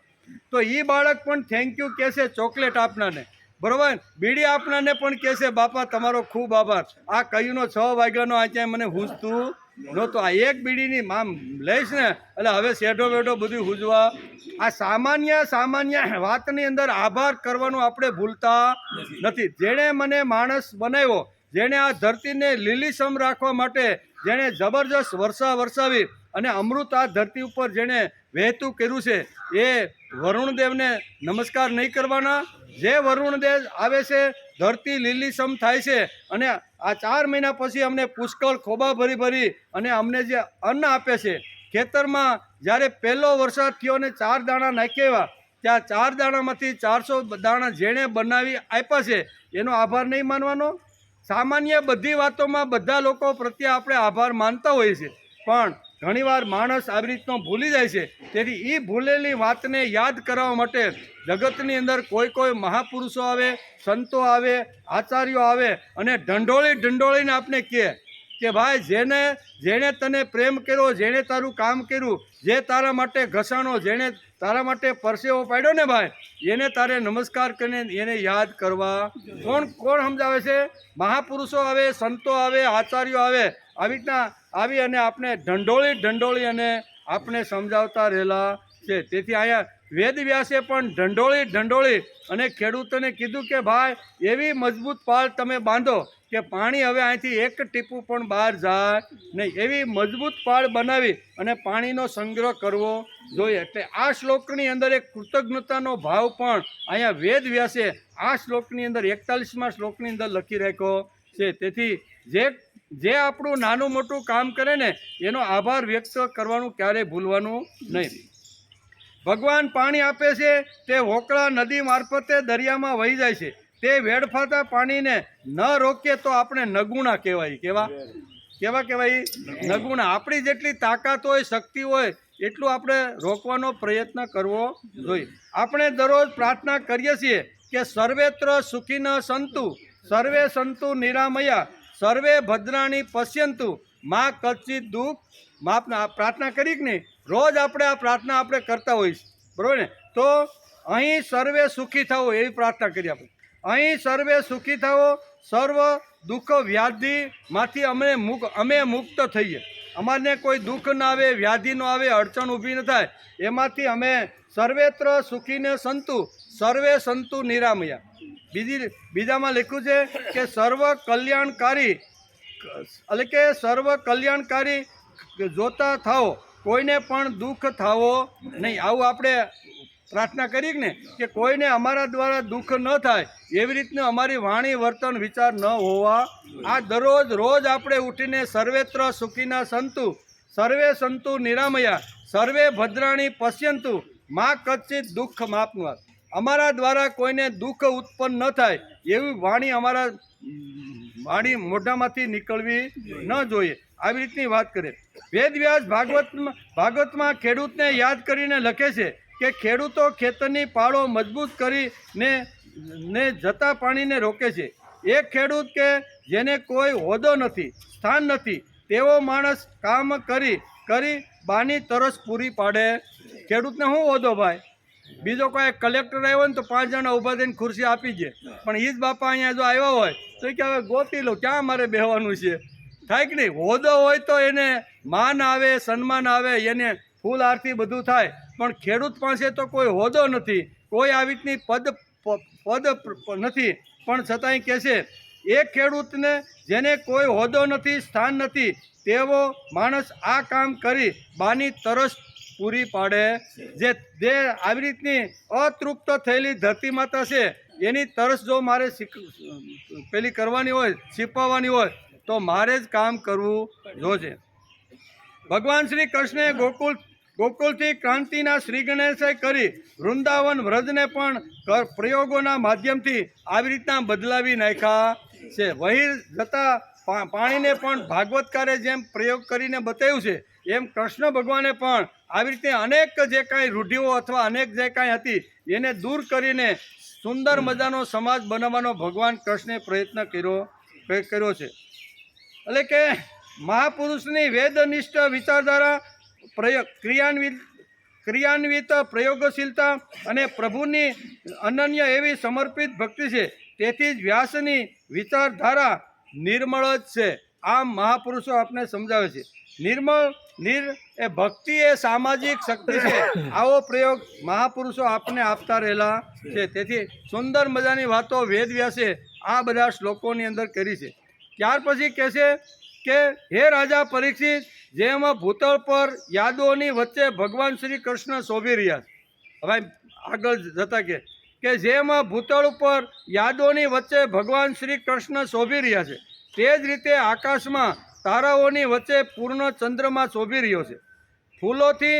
ફૂલોથી લચી રહેલા વૃક્ષો અને વેલાઓમાંથી વહી રહેતો સુંદર વાયુ, ન વધારે ઠંડો કે ન વધારે ગરમ, આ શરદ ઋતુની અંદર વહી રહ્યો છે, એમ વેદવ્યાસ લખે છે. વાયુના સ્પર્શથી બધા લોકોની બળતરા તો મટી જાય છે, પરંતુ ગોપીજનોની બળતરા વધી જાય છે, કારણ કે તેમનું ચિત્ત તેમના હાથમાં ન હતું. શ્રી કૃષ્ણ તેને ચોરી લીધું હતું. બધું મન હતું, બુદ્ધિ હતી, બધું અહીંયા ગોપ બાળકોને ગોપીએ ભગવાનને જ આપી દીધું હતું. એટલે ભગવાને આ ગોપાળોનું ચિત્ત ચોરી લીધું હતું. શરદ ઋતુમાં ગાયો, હરણીઓ, માદાઓ, પક્ષીઓ અને સ્ત્રીઓ ઋતુકાળમાં આવી સંતાન ઉત્પત્તિની અનુસરણ કરવા લાગ્યા. જેમાં સમર્થ પુરુષ દ્વારા કરાયેલી ક્રિયાઓ ફળદાયી બને છે, અર્થાત તે ક્રિયાઓનું ફળ તેનું અનુસરણ કરે છે. હે રાજા પરીક્ષિત, જેમાં રાજાના શુભાગમનથી ડાકુ ચોરો સિવાય બીજા બધા લોકો નિર્ભય બની જાય છે, તે જ રીતે સૂર્યોદય વખતે માત્ર ચંદ્ર વિકાસી કમળો સિવાય બધા જ કમળો ખીલે છે. તે વખતે મોટા મોટા શહેરો, નાના મોટા ગામડાઓ, નંદવાન પ્રાસન અને ઇન્દ્રદેવના ઉત્સવ ઉજવવા લાગ્યા. ઇન્દ્ર ભગવાનની પણ પૂજા, આપણે જવાનું છે ને એ તરફ.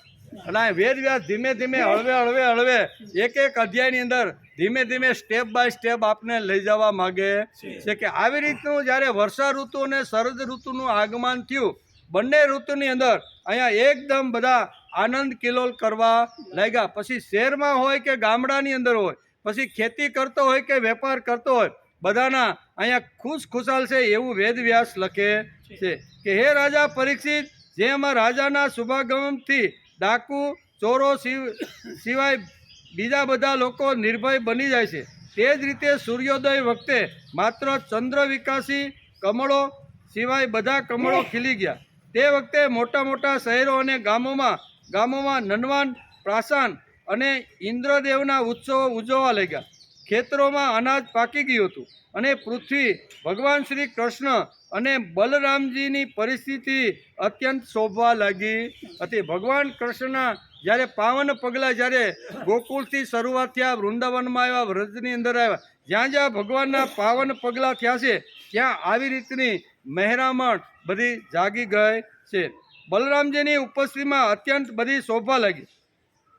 સાધનાથી સિદ્ધ થયેલા પુરુષો જેમ સમય આવે પોતાનો દેવ આદિ શરીરને પ્રાપ્ત થાય છે, તે જ રીતે વૈશ્ય, સંન્યાસી, રાજા અને સ્નાતક જે વર્ષા ઋતુના કારણે એક સ્થાન ઉપર રોકાઈ રહેતા. આપણે આગળ વાત કરી ને કે વર્ષા ઋતુની શરૂઆત થાય પછી માણસે ઘરની બહાર જૂના કાળમાં લોકો બહુ નીકળતા નહીં, બહુ જરૂરિયાત હોય તો જ બહાર નીકળવાનું, કારણ કે એ વખતે લગભગ 4 મહિનામાં વરસાદ લગભગ તો ચાલુ હોય. જૂના કાળનું વર્ણન છે. વેદવ્યાસ અહીંયા વર્ષા ઋતુ અને શરદ ઋતુનું વર્ણન કરતા કહે છે કે આવી રીતના જે કોઈ સ્નાતક હોય, રાજા હોય, સંન્યાસી હોય, વૈશ્ય હોય, એ આવી રીતના પોતાના ઘરની અંદર જ રહી અને ભક્તિ કરતા હતા, જે વર્ષા ઋતુને કારણે એક સ્થાન ઉપર રોકાઈ જતા હતા. તેથી આજે જૈન સંપ્રદાયની અંદર એક આવી રીતની એક વિચારધારા છે કે ચાતુર્માસ શરૂ થાય એટલે પછી જે સ્થાન ઉપર ત્યાં હોય એ સ્થાન ઉપર 4 મહિના સુધી આવી રીતના ચાતુર્માસ કરતા હોય છે. ભગવાન શ્રી રામે પણ વનની અંદર જ્યારે વાલીને માર્યા પછી જ્યારે સીતાની શોધ ખોળવાનો પ્રશ્ન ઊભો થયો ત્યારે રામે પોતે જ કીધું છે અત્યારે વરસાદની શરૂઆત થઈ ગઈ છે, ચાતુર્માસ પૂર્ણ થાય, બરાબર, 4 મહિના પૂરા થાય પછી જ આપણે આ સીતા શોધખોળનો પ્રયત્ન કરશું. અને વર્ષા ઋતુનું આવી રીતનું ભાગવતકારે રામાયણની અંદર અને મહાપુરુષો આવે જ્યારે જ્યારે ધરતી ઉપર આવે છે ત્યારે આવી રીતના સુંદર મજાના વર્ણન કરે છે. ત્યાંથી ચાલીને પોતાના અભિષ્ટ કાર્યમાં લાગી ગયા. તેઓ ત્યાંથી ચાલીને પોતાના અભિષ્ટ કાર્યની અંદર લાગી ગયા. ઇતિ શ્રીમદ ભાગવતે મહાપુરાણે પારમહંસ્યા સંહિતાયા દશમ સ્કંદે પૂર્વાર્ધ પ્રાવૃષ્ટ ધ વર્ણન નામ વિસંતિનો અધ્યાય સમાપ્ત. 10મા સ્કંદના પૂર્વાર્ધ અંતર્ગત પ્રાવૃષ્ટ વર્ણન નામનો શરદ ઋતુ અને વર્ષા ઋતુ નામનો અધ્યાય સમાપ્ત થયો. આની અંદર આટલી સરસ મજાની વર્ષા ઋતુની વાતો આવી છે. શરૂઆતમાં વેદવ્યાસે સુંદર મજાનું વર્ષા ઋતુનું વર્ણન કર્યું છે કે જેવી રીતે ધીમે ધીમે, બરોબર, અષાઢ આવ્યો, અષાઢ ગયો, ધીમે ધીમે શ્રાવણ આવ્યો અને વરસાદની જે શરૂઆત થઈ એ શરૂઆતનું વર્ણન સુંદર મજાનું કર્યું છે. સુંદર મજાનું વર્ણન એ છે કે કાળા કાળા ડિબાંગ જેવા વાદળાઓ આવી રીતે આકાશની અંદર જાય છે, ધીમે ધીમે વરસતા જાય છે, ચારે બાજુ વીજળીઓના ચમકારા અને ગડગડાટ આવી રીતનો વાદળોનો સંભળાય છે. સુંદર મજાનું વર્ણન એના દ્વારા વૃક્ષ જે સૂકા ભટ્ટ થઈ ગયા હતા એના મૂળિએ પાણી જવાથી એની અંદર પણ કૂપળો ખીલવા લાગી. ત્યારબાદ પછી કહે છે કે પાણીના જેમ જેમ નાના મોટા ઝરાઓ તળાવો ભરાવા લાગ્યા, પક્ષીઓ પણ આનંદ કિલ્લોલની અંદર આવી ગયા. આવું સુંદર મજાનું વર્ષા ઋતુનું વર્ણન વેદવ્યાસે બહુ સારી રીતે સમજાવવાનો પ્રયત્ન કર્યો છે. ત્યારબાદ કહે છે કે જે આપણે ખેડૂતોની વાત પણ આવી કે આવી રીતના જે ખેતી કરતા જે ગૌપાલક અને ખેડૂતો છે એ બધા આવી રીતના શરદ ઋતુની શરૂઆત અને વર્ષા ઋતુનું જ્યારે જવાની તૈયારી થાય છે ત્યારે જેટલું પાણી સંગ્રહાય એ પાણી સંગ્રહ કરવો જોઈએ. જે ધરતી માતાના પેટણમાંથી રાત દિવસ પાણી જે ઉલેસું છું તે ઉલાસેલું પાણી પાછું એને મળવું જોઈએ. પાણી હું બનાવી શકતો નથી, પાણી કોઈ નથી બને, કોઈ તાકાત નથી કે આ દુનિયામાં પાણી બનાવી શકે અથવા અનાજનો દાણો બનાવી શકે. પછી ઘણીવાર કે ના ચોખા તો આવ્યા છે ચીનમાંથી બનાવટી, ઘણીવાર કે પણ એ બધી બનાવટી હોય કહેવાનો અર્થો, પણ એ કોઈ ઉત્પન્ન કરી શકતું નથી. એ ઉત્પન્ન કરવાળો ફક્ત એક ભગવાન છે, ધરતી માતા છે. ધરતી માતાની અંદર 4 દાણા નાખી 4000 દાણા, હું તો કહું 4000 દાણા કરતાં પણ વધારે થતા છે. મેં મારા અહીં વાવી છે એક તુવેરનો એક તુવેરની એક હું બી વાવ્યું છે, એમાં તો હજારો નહીં પણ મને લાગે છે કે 50,000 દાણા એની અંદર બધી એટલી સિંગું ભરી છે. એની અંદર મોટું ઝાડ થયું છે અને ઝાડમાં ગણી ન શકાય એટલી બધી સિંગું છે. એ બધીને જો ભેગી કરીને તો મને તો લાગે 50,000 દાણા તો નીકળે ઓછાના. એક દાણામાંથી 50,000 દાણા બનાવવાની કોઈ ફેક્ટરીની તાકાત નથી. ફેક્ટરીમાં તો જેટલો માલ નાખો હોય કાચો, અહીંથી રિલાયન્સના કાચા દાણા નાખો ને જેટલું નાખો એમાંથી ઓછું થાય પણ વધે, બરાબર, ઘટે ખરું થોડું ઘણું આવી રીતનું ઘટે પણ વધે. આ એક જ ફેક્ટરી ભગવાને એવી બનાવી છે કે જેમાં તમે એક દાણો નાખ્યા પછી 4,000 દાણા બનાવવાની તાકાત 4 મહિનામાં ભગવાન આવી રીતની કરતા રહેલા. કે આની કોઈ તુવેર દાળની ફેક્ટરી ક્યાંય બનાવટી કરતા હોય તો એક વાત જુદી છે, પણ એ ફક્ત ધરતી માતા જ આપણને આ બધું આપે છે. આ ધરતી માતા એટલી મોટી સરસ ફેક્ટરી છે કે જેવું વાવો તેવું નીકળે. આપણે એમ થાય કે એક ક્યારામાં પાણી જાય છે, એક ક્યારામાં મરચી પણ છે, લીંબુડી પણ છે, બરાબર ને, કેળનું પણ વાવેતર. આ બધા એક જ પાણી, એક જ કૂવાનું પાણી અને એક જ કેરામાં વાવેલું છે અને બધામાં થોડો તો બધાનો સ્વાદ અલગ અલગ આવે છે. કોઈ ખાટો આવે, કોઈ તીખો આવે, કોઈ મોળો આવે, કોઈ ગળો આવે કે નહીં? તો એક જ પાણી અને એક જ ધરતી ઉપર આવી રીતના અલગ અલગ સ્વાદ પૂરવાનું કામ કોણ કરે છે ભાઈ? એ સ્વાદ પૂરનારને રોજ આપણે યાદ કરી લેવો જોઈએ કે ભગવાન અમે તો ખેતરમાં જઈએ છીએ, તમારા ભરોસે કાદવમાં 4 દાણા નાખી દઈએ છીએ, 4 મહિના અમે અમારી બુદ્ધિ શક્તિ પ્રમાણે મહેનત કરીએ છીએ. મહેનત કરવાનો અમારો અધિકાર છે, પણ એમાં ફળ કેટલું લાવવું, કેટલો રસ પૂરવો કે એ ભગવાન તમે બધું કરતા રહેલા છો. તેથી કૃતજ્ઞતાનો જે પાઠ છે ને એ વેદ વ્યાસે અહીંયા ખેડૂતોના માધ્યમથી અંતિમ માણસ સુધી સમજાવવાનો પ્રયત્ન કર્યો છે. ખેડૂત પાસે કોઈ હોદ્દો નથી, એની પાસે કોઈ સત્તા નથી, પણ છતાંય ધરતી માતાનું આવી રીતનું બળતું રહેલું છે જે કાળજું છે એ ઠારવાનું કામ ધરતી પુત્રો કરતા રહેલા છે. એમ વેદ વ્યાસને કહેવાનું છે કે ધરતી પુત્રો પાસે કોઈ હોદ્દો નથી, કોઈ સત્તા નથી, બરાબર ને, સત્તા નથી, હોદ્દો નથી, છતાંય આવી રીતની કૃતજ્ઞતા ભાવથી વહી રહેલું જે પાણી છે એને આવી રીતનું નિર્મળ બનાવીને ધરતીના પેટાળની અંદર માને કહે છે કે લે માં, તારી પાસેથી અમે જેટલું વાપરીએ છીએ ને એટલું 4 મહિનામાં અમે આપવાનો પ્રયત્ન કરશું. આવી રીતના જો દરેક ઘરની અંદર દરેક જગ્યાએ થાય તો કાંઈ પાણીની બહુ સમસ્યા મોટી ઊભી થાય નહીં. તેથી આ વેદવ્યાસને એવું લાગ્યું છે કે 10મા સ્કંદની અંદર અહીંયા વર્ષા ઋતુ અને શરદ ઋતુનું વર્ણન કરી અને આ સંદેશો અંતિમ માણસ સુધી મારે પહોંચાડવાનો છે.